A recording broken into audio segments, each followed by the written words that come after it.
So buckle up. So buckle up and roll up.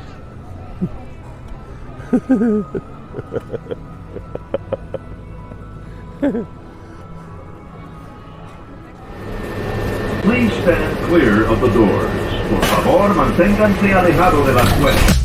Scooter adventures, we're zooming away through Disney lights and Universal days. Florida's calling, we're living the dream. Scooter and Michelle, we're the ultimate team. Rolling by the sunshine, the palm trees sway. Ice cream in hand, it's a perfect day. From the boardwalks to fireworks lighting the skies, our scooters take us where the magic lies. Hey everybody, welcome back to the channel. This is Mike from Scooter Ventures. Thank you for joining us. Today we're at one of the most delicious destinations in the world, the Epcot International Food and Wine Festival 2025.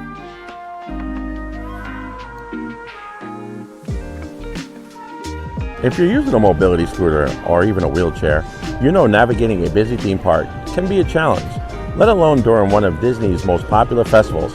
But don't worry, I'm here to tell you it's not just possible, it can be an absolute blast.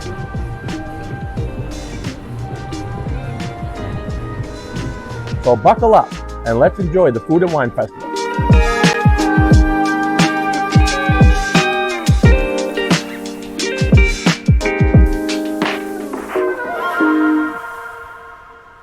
Let's begin with one of the most important decisions you're going to have to make while here at the International Food and Wine Festival. And no, I'm not talking about which beer flight you're going to have. I'm talking about your scooter. You basically have two real options, bringing your own or renting. I would suggest bringing your own. You know its personal quirks, its battery life, its size. You're really comfortable with it. Just be sure that you get that thing fully charged every night. My recommendation for a day out here at the park would be a third-party company such as Scooter King or some of the others right here in the Orlando area. They often deliver directly to your resort and they have better battery life, often a lot more features. Disney offers rentals right at the front entrance of the park. They're also first come, first served.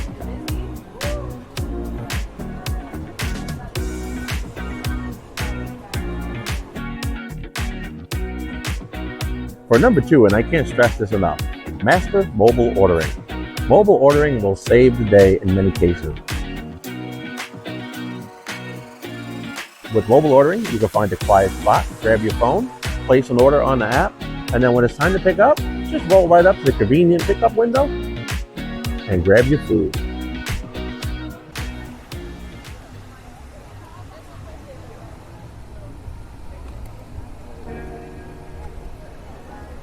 I would opt for a trip here during the week.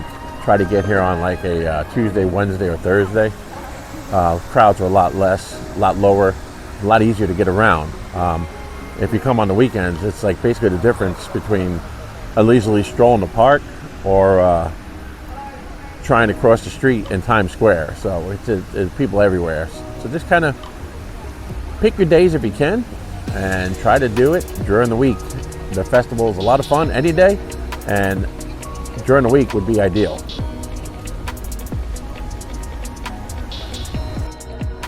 When you're in the thick of it, remember your scooter etiquette. Try to stay to the right. Just be patient. Sometimes the fastest way through is to simply go slow and let the flow of traffic guide you. The most congested spots are often around the popular pavilions and food booths. If you know the park, you can sometimes cut through gift shops or use side paths to bypass any bottlenecks.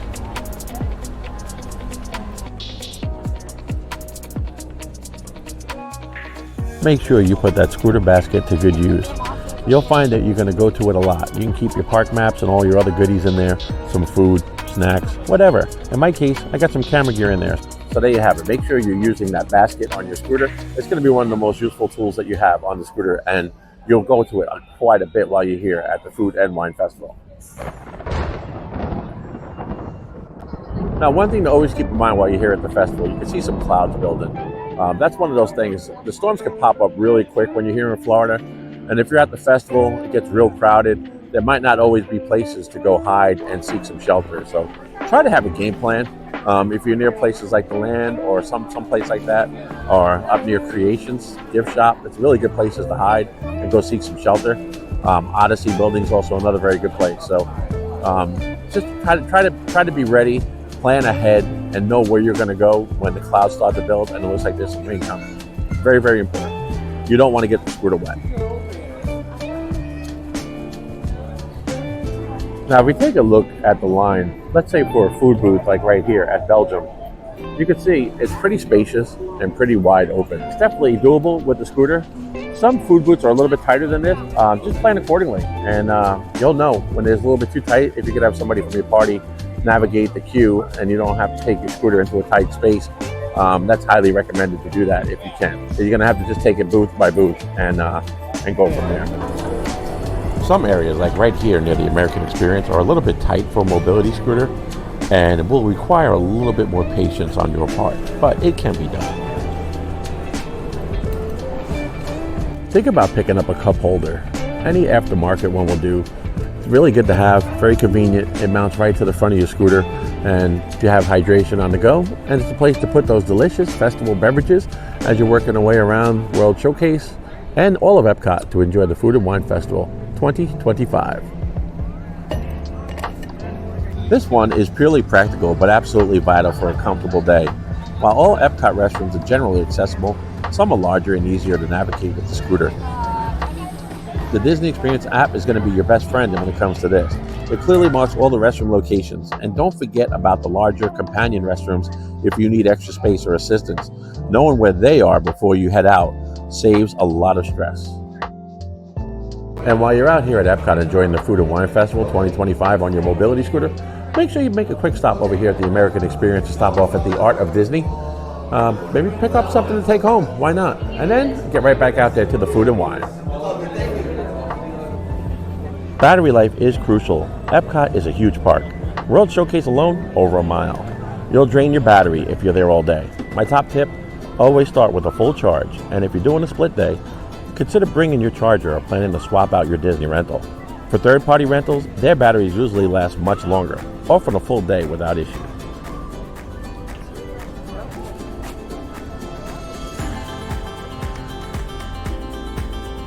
Another thing to keep in mind when you're out here enjoying the Food and Wine Festival, time can get away from you.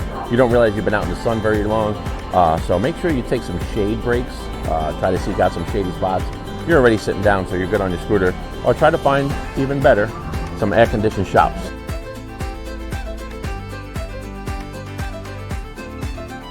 Look around for some tables when you can. There's a lot of freestanding tables that don't have seats, but you're on your scooter.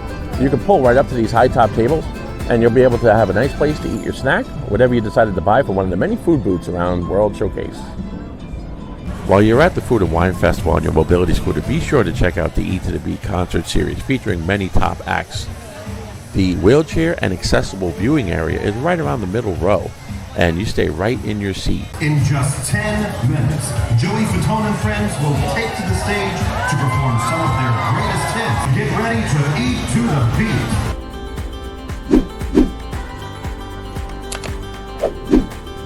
Well, there you have it. Hopefully you found this video useful and interesting, and you can get out to the Food and Wine Festival at Epcot on that mobility scooter and have a really nice time. So thank you for watching, and we'll see you at the park. Have a good night.